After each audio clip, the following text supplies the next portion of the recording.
Today we're going to be making a cake. Wait, hold on. We're not going to bake it though.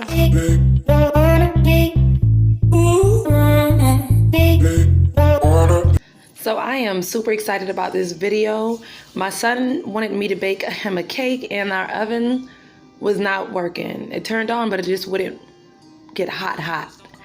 So I didn't want to tell him that because then he'd be in school saying, Miss Brewer, my oven don't work. So I went and experimented in the kitchen.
Inside the crock pot and pushed it all the way down.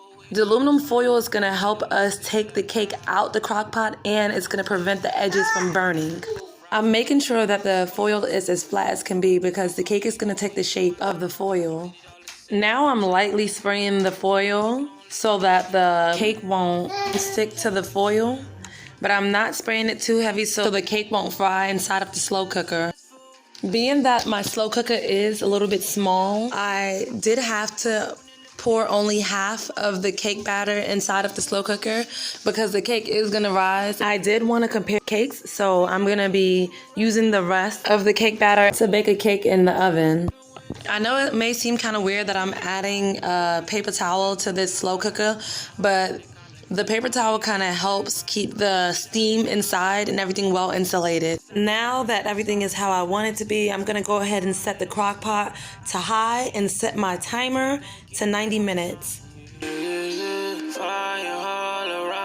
With the rest of the batter that we had left, I'm gonna go ahead and bake a cake in the oven. So I went ahead and set my oven to 350 degrees to preheat. And now I'm just gonna follow the same ingredients that I did for the crock pot for this baking dish. Of course, it's quicker to bake, so the cake in the oven will be done faster before the one in the crock pot.